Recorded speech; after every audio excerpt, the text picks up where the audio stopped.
Assalamu alaikum my viewers, good morning to all. Welcome back to my channel Historical Discussion. Please subscribe my channel, those who haven't subscribed it yet.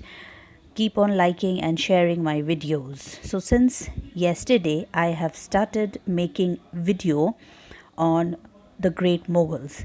Yesterday I had discussed about the dynastic flowchart of Mughals. So today I'm going to start from the first Mughal emperor who laid down the foundation of Mughal dynasty in India, that is Zahiruddin Muhammad Babur. As you can see, I have jotted down important points related to him. So today I'm going to discuss on it. Number one, as you can see, is personal details.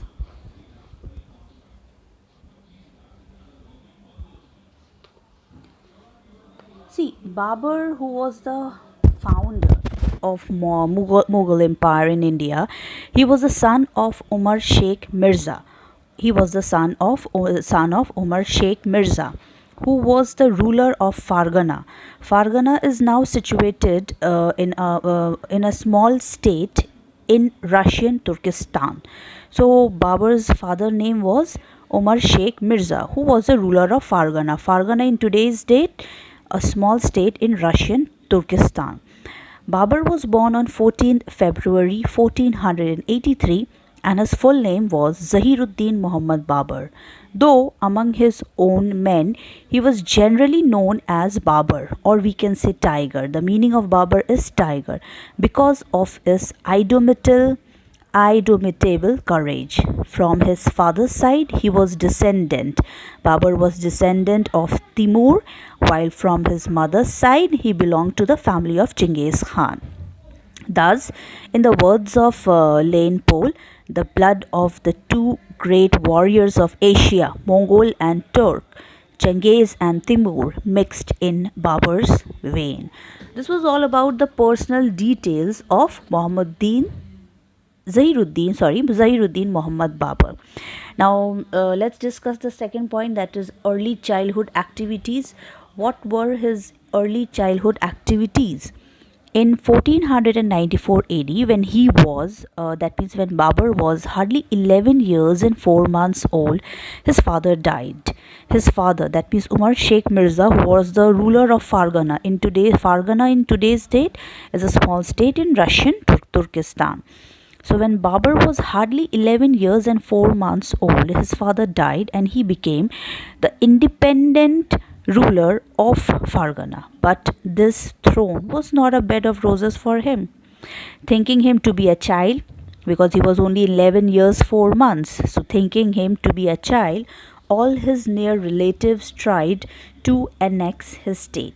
But he successfully faced both the attacks of his paternal uncle Ahmad Mirza, who was the then ruler of Samarkand, and his maternal uncle Mahmud Khan, who was the then ruler of Tashkand. Babur was a very ambitious young man. He could not remain contented with the small principality of Fargana. In 1497 and 1502 AD, he tried to conquer Samarkand. Twice he conquered it. That means twice he conquered Samarkand. But twice that grand city was slipped away from under his control.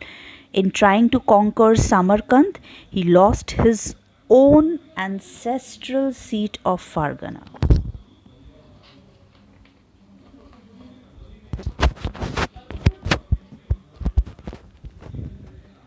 And thus was reduced to the position of just a wanderer. In his own memoirs, or we can say life story, Baburanama, Babur himself very aptly puts it thus: for the sake of Fargana, I had given up Samarkand and now found I had lost the one without securing the other. Thus, forced by circumstances, Babur left his own country in 1502 AD. Babur left his own country in 1502 AD.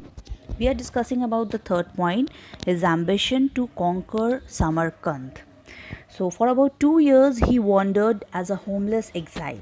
But even in the worst circumstances, Babur never lost his courage.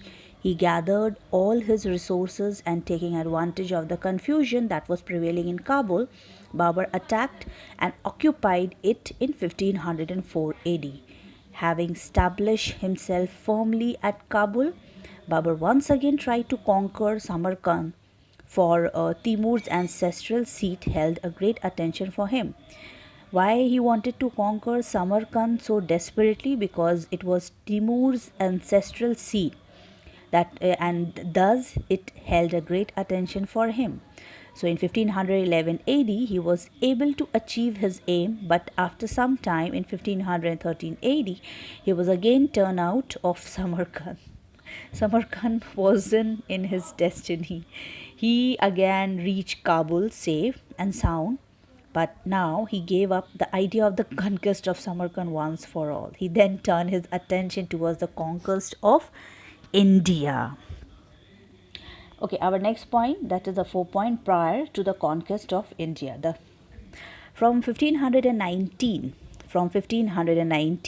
that means the year when he gave up the idea of the conquest of Samarkand once for all.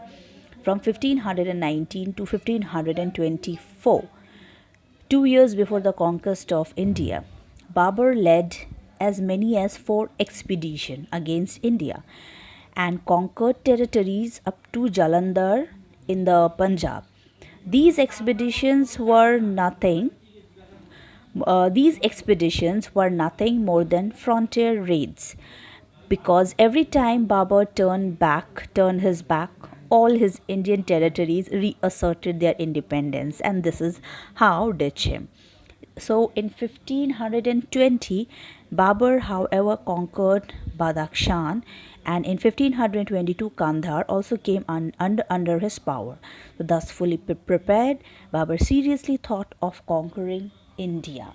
Okay, our next point is all about the conquest of India from 1526 till 1530. Conquest of India. Babur set out on his final invasion of India in the month of November 1525, just 1 year before the great battle of First Panipat.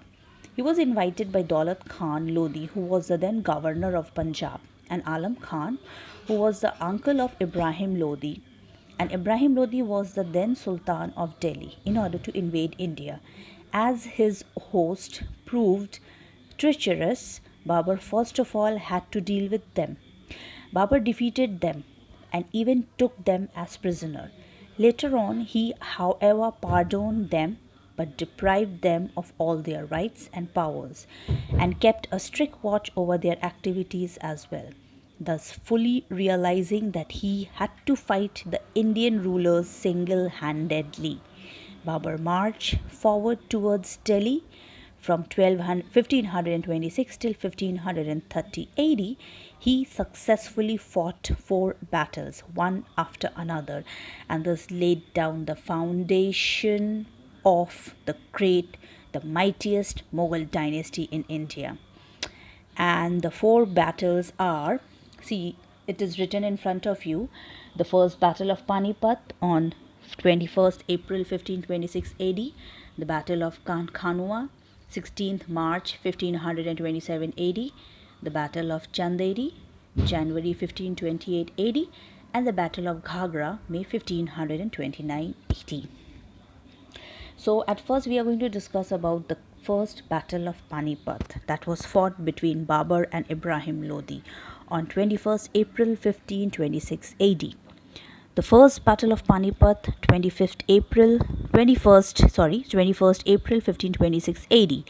After taking rest for some time, Babur marched forward towards Delhi at the head of about 12,000 brave, disciplined, and well-trained soldiers.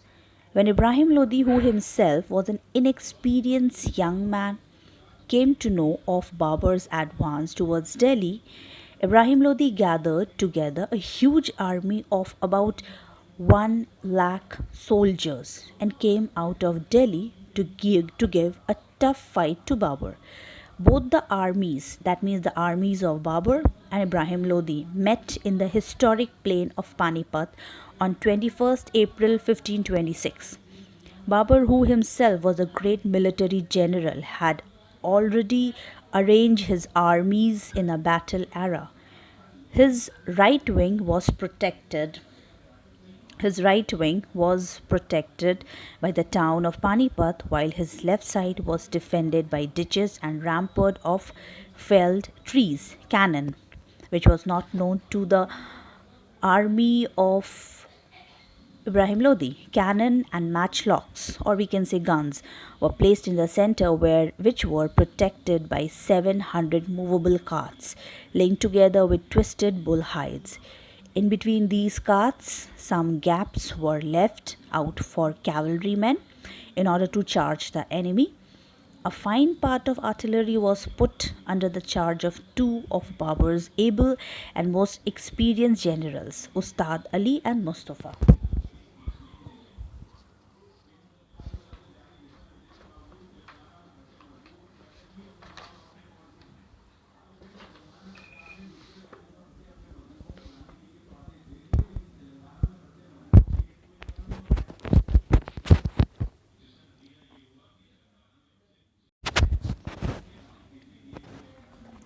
At last, a fierce battle was fought between the two armies on 21st April 1526 AD. Ibrahim's army, which was mainly composed of mercenaries, that means bazaar men, marched forward without a halt, but when they were attacked by Babur's artillery, they were taken aback and ran pell mell. Babur's flanking parties, in the meantime, took them in the rear and created confusion and disorder among the enemy. Babur's artillery worked a havoc, and Ustad Ali and Mustafa poured death upon the disorderly Afghans. Ibrahim's army was utterly defeated. Ibrahim armies was utterly defeated, greatly defeated, and within half a day about 15,000 soldiers lay dead on the battlefield. Ibrahim Lodi was among them and is said to have fought valiantly, bravely upon the last. On this occasion, Babur himself remarked, "By the grace and mercy of the Almighty God, this difficult affair was made easy to me, and that mighty army, in the space of half a day, was laid in the dust." The first battle of Panipat proved one of the most decisive battles in India. It sounded the death knell of the Lodi dynasty and laid down the foundation of the Mughal Empire in India. Soon after his success in this battle, Babur marched forward and occupied Delhi and Agra. A huge booty, including the world famous Kohinoor gem, fell into his hands. Babur's days of wandering for a fortune were now over. To the Afghans, this battle proved the ruin of their dominion and the end of their power. It has been pointed out by Dr. Ishwari Prasad. The Battle of Panipat placed the empire of Delhi in Babur's hands. The power of the Lodi dynasty was shattered to pieces, and the sovereignty of Hindustan passed to the Chagatai Turks, or we can say Mughals. So, this was all about the first Battle of Panipat that was fought between Ibrahim Lodi and Babur on 21st April 1526, and thus Babur, after winning, laid down the foundation of Mughal Empire in India. The next is the Battle of Khanwa, which was fought on 16th March 1527 AD. The Battle of Panipat had made Babur the ruler of Delhi, but not the master of India. He had as yet to fight against the Rajputs and the Afghans, who had fled from the Battle of Panipat, and they were still strong in the east. They were energetic, brave, and chivalrous, and they were ready to fight any strong army. Their leader Rana Sanga, who was the ruler of Mewar, was also a great warrior who had the victory of 100 battles to his credit. When Babur was fighting against Ibrahim Lodi, Rana Sanga kept quiet because he thought that, like Timur, Babur would return to Kabul after defeating the Afghans and exacting huge amount of money from them. But when he came to know that this time Babur is determined to stay on in India, he made up his mind to give him a battle. So it has been pointed out by Lane Paul, 120 chieftain of rank with 80,000 horses and 500 war elephants followed him to the field. Many Afghan chiefs like Mahmud Lodi, who was a brother of Ibrahim Lodi, Hassan Khan Mewati, also came to the help of the Rajputs. When Babur's soldiers came to know of the formidable strength of their opponents, they became nervous and requested their leader to return to Kabul.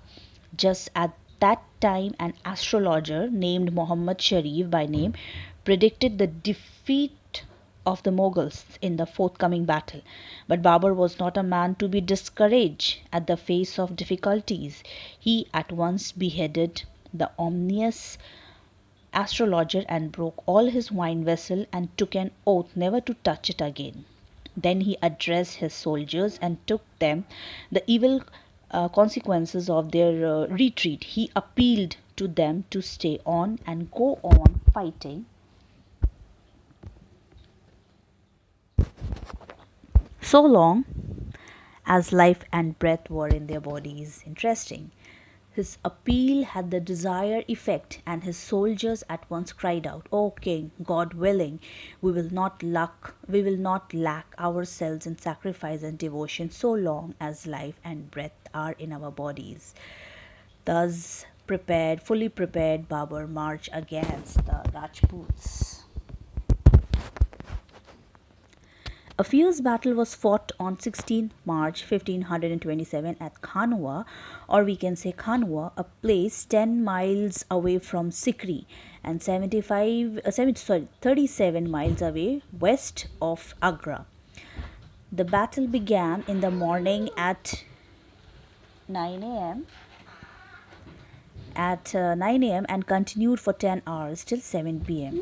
Babur had arranged his armies in the same fashion as he had done during the first battle of Panipat. So in the beginning, the Rajputs caused a good deal of harm to the enemy and even threatened to take the Mughals by their sheer number. But Babur's artillery again stood him in good stead and caused much panic in the enemy. At this critical moment, Silhadi, who was the then Muslim ruler of Raisin, also deserted the Rajputs and went to the side of Babur. In the meantime, Babur's flanking parties of horsemen, while acting on the Uzbeki tactics, that is Tulugami, took the Rajputs in the rear.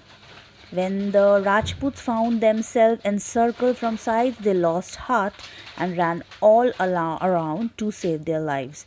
Consequently, as a result, they lost the day and Babur became the victor of Khanwa.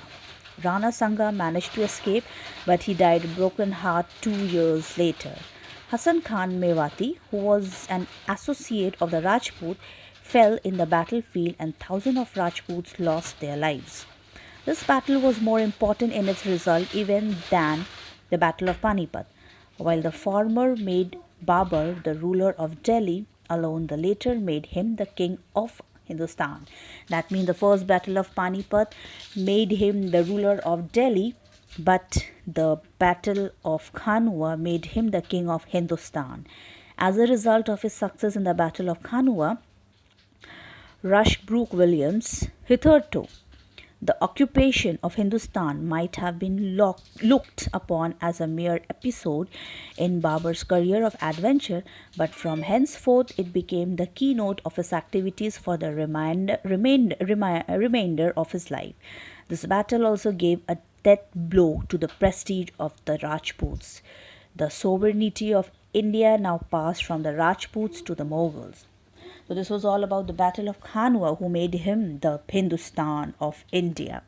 Now the third battle, the Battle of Chandari, which was fought in the month of January 1528. After defeating the Rajputs at Khanwa in 1527 AD, Babur marched and laid siege to the fort of Chandari in Malwa. where about 5,000 Rajputs had gathered together under the leadership of its Medini Rao. The fort was taken by storm in 1528. Storm in 1528, and the Rajputs died fighting to the last man. Regarding his own achievements in taking the fort of Chanderi, Babur himself remarks, I gained this celebrated fort without raising my standard or beating my battle drums and without using the whole strength of my arms, as said by Babur. Now, the next is the Battle of Ghagra. The Battle of Ghagra, which was fought in the month of May 1529 AD. After dealing with the Rajputs, Babur now paid his attention towards the Afghans, who were still powerful in the Bihar and Bengal.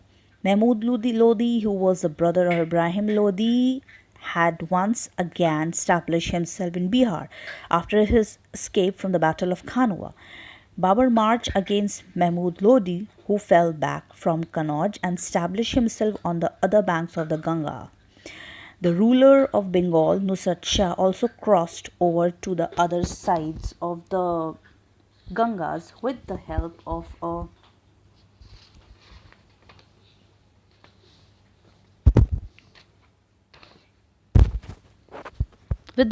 a bridge of boats.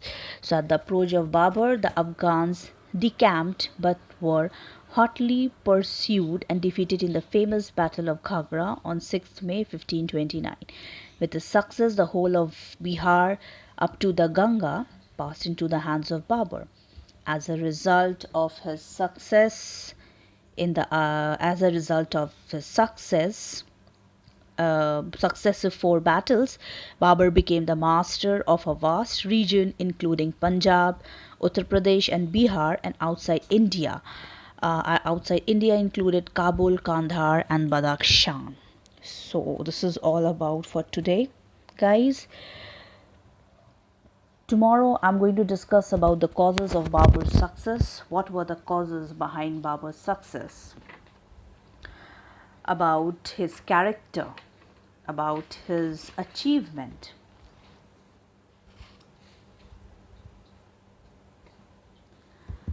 Okay, then, by that time, take care, stay safe, stay at home. Allah Hafiz. Thank you for watching.